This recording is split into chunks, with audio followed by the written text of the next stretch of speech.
Aqui é na boa e também na ruim. Bora lá, corintianos e corintianas, trocar uma ideia, tentar entender o que aconteceu nesta semifinal de Copa do Brasil. O Corinthians está eliminado, o Flamengo está na final, um empate muito amargo para o torcedor na Neoquímica Arena neste domingo, por muitas coisas e principalmente pelo contexto, né?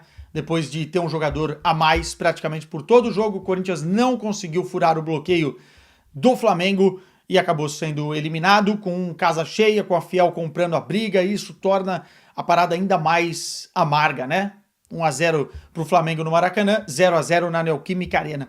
Antes de eu entrar em qualquer tipo de pormenor aqui, individualidades, parte tática, enfim, falar do jogo em si, é importante dizer que é justa a classificação do Flamengo para a final da Copa do Brasil. É justa porque o Flamengo fez por merecer no Maracanã e poderia ter terminado, liquidado a fatura no primeiro tempo do Maracanã. Corinthians totalmente irreconhecível, e aí tem todos os erros da partida de ida. E é justa pelo que o Corinthians deixou de fazer no jogo da volta. Teve todas as possibilidades, teve todo o enredo para conseguir pelo menos levar o jogo para as penalidades. E não conseguiu. Não conseguiu, óbvio, por demérito, mas também porque o Flamengo conseguiu, de uma certa forma, entender a partida, entender as falhas do Corinthians, entender os nervos, controlar e saber gerir um resultado, né? E isso também é mérito do adversário.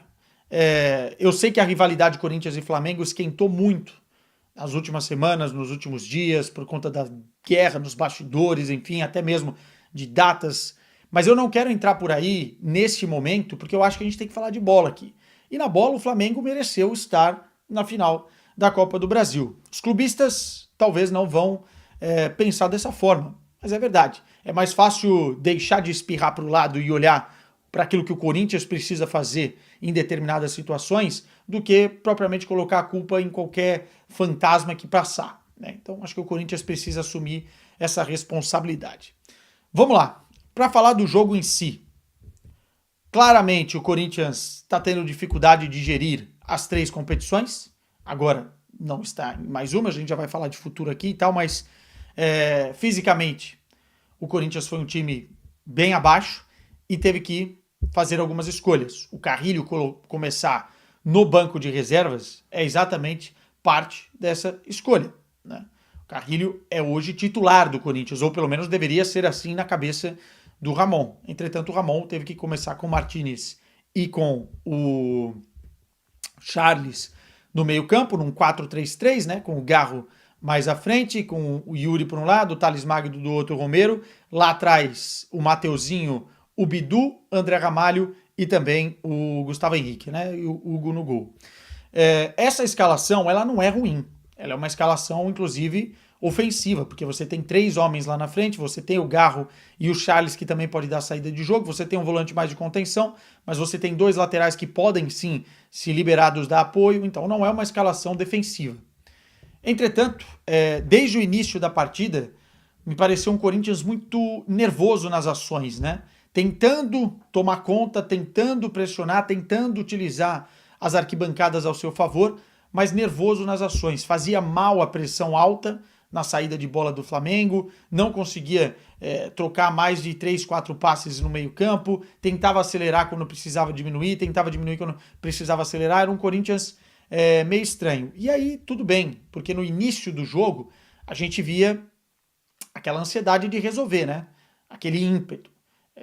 E o Corinthians não conseguindo controlar essas ações. O Flamengo também não estava tão melhor assim nesse início de partida. E a partida tem uma história antes e depois da expulsão do Bruno Henrique, né? Teve o gol impedido do Flamengo, que foi ali por centímetros, mas estava impedido, que se aquele gol sai, complicaria ainda mais a vida do Corinthians na partida, porque estava 11 contra 11. Depois o Corinthians teve uma outra oportunidade, mas a expulsão do Bruno Henrique determina a tônica do jogo. E a expulsão, é claro, né? Quem contesta a expulsão, pelo amor de Deus, não pode tá sendo sério, né? Porque realmente ele levanta muito o pé. Eu não acho que o Bruno Henrique quis arrancar a cabeça do Mateuzinho, não acho que ele quis fazer aquilo lá, mas ele, a hora que levanta o pé solando de cima para baixo, sem olhar para frente, sem ver que tem um adversário do tamanho do Mateuzinho, ele coloca o companheiro de profissão em risco e crava enfim, os pinos da chuteira na cabeça do Mateuzinho. É para expulsão, é para vermelho. O Felipe Luiz nem reclama muito, os jogadores, enfim, não tem o lance ali no replay, mas não tem o que falar, né? Uma expulsão. E aí o Corinthians basicamente ganha um presente. Toma, um presente. Felipe Luiz ativa o modo Simeone, né? E resolve fechar a casinha, tira o Gabigol para colocar mais um zagueiro e dá uma mensagem clara, né, para o Ramon: olha, eu vou me fechar. Nós não temos mais atacante, nós não vamos ter mais profundidade, mas nós vamos defender, nós vamos compactar. E eu acho que daí o Ramon poderia ter se mexido já na primeira etapa e não esperar passar tanto tempo no primeiro tempo para tentar pressionar. Porque, enfim, sai uma peça, o Felipe Luiz, como no jogo de xadrez, fez o movimento dele. Eu acho que o Ramon deveria ter entendido mais cedo que era preciso colocar já algum jogador para o Corinthians se soltar. Não era necessário ter o Martinez e o Charles. Dava para botar o Charles e o Carrilho. Só que aí entra também a questão física do Carrilho, que também se notou na segunda etapa, né? E o Corinthians perde um tempo valioso no primeiro tempo, tentando entender. E o Flamengo, no primeiro tempo, ainda não estava tão encaixado defensivamente quanto deveria estar. Então acho que foi um momento que o Corinthians poderia ter aproveitado melhor, e a substituição não ocorre, só ocorre na virada da segunda etapa. No segundo tempo, o Corinthians volta com o Carrilho, aí acho que mexeu bem, mas à medida que as coisas vão acontecendo, o Corinthians tem um ou outro lance, e era um jogo de poucos lances. Era um jogo que aproveitar as chances criadas era imprescindível. E o Corinthians não soube nem aproveitar as chances criadas, e olha que elas foram muito poucas, né? Lembro de uma do Yuri Alberto, que dominou no peito, virou bem, o Rossi fez a defesa, teve uma outra cabeçada do Yuri, teve um outro lance isolado, mas é muito pouco. É muito pouco para um time que tem um jogador a menos, e ele foi tentando fazer as substituições, entrou o Coronado, entrou o Giovani, enfim, e as coisas não aconteciam. O Pedro Henrique entrou e as coisas não aconteciam. E por que não aconteciam?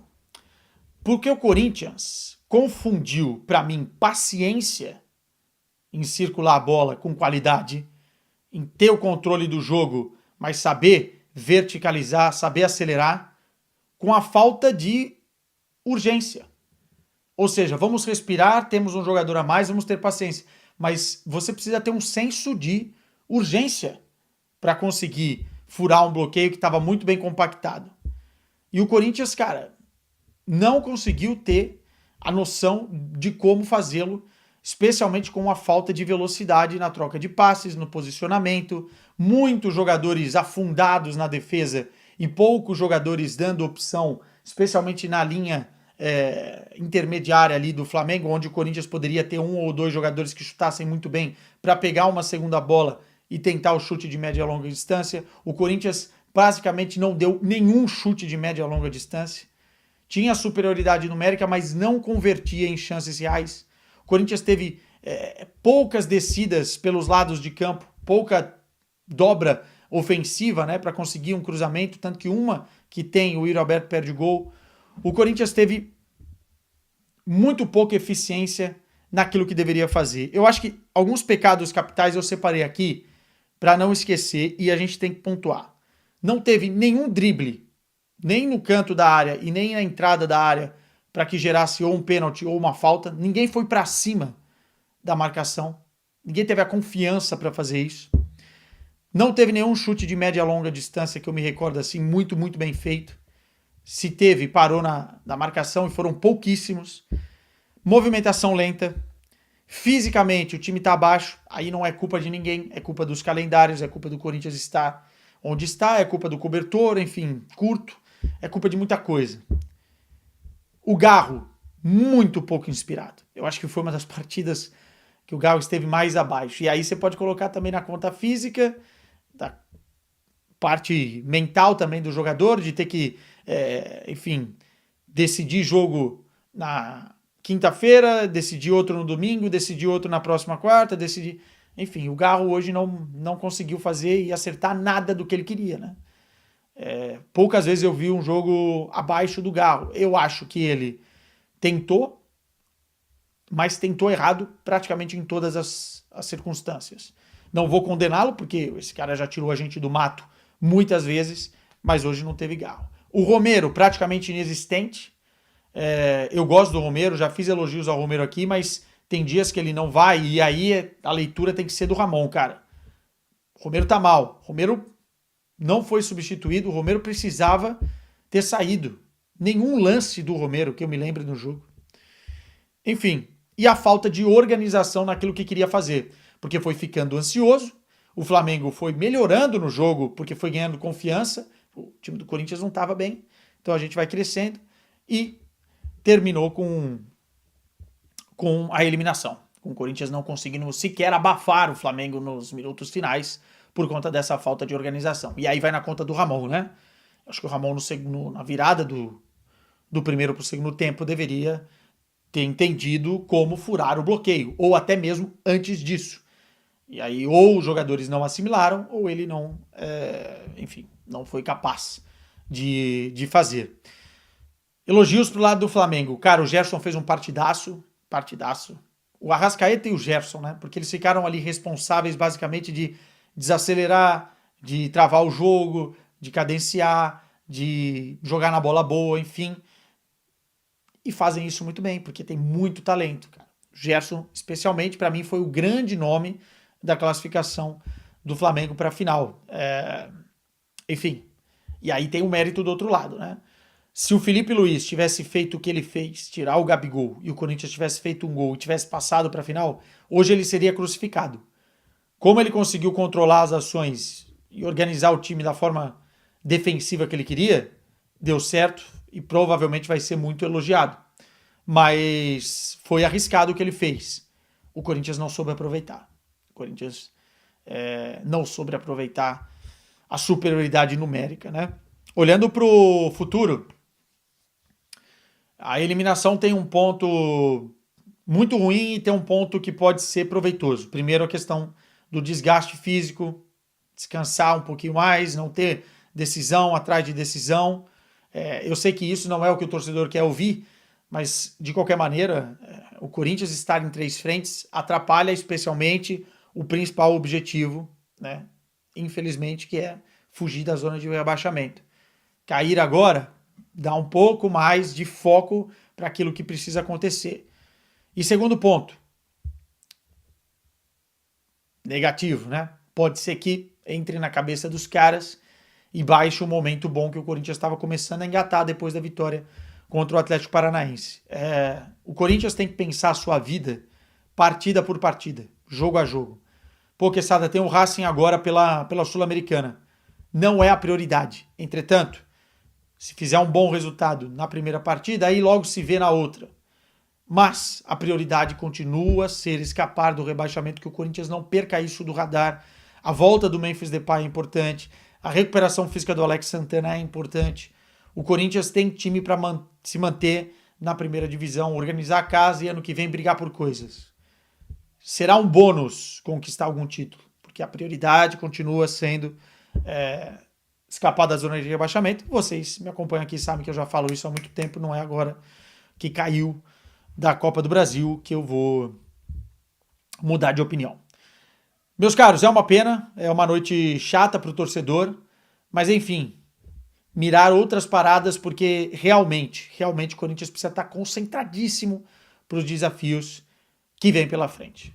Vamos para mais uma semana de Champions por aqui e a gente volta a qualquer momento para falar de Corinthians. Espero que em circunstâncias um pouco melhores. Beijo para vocês.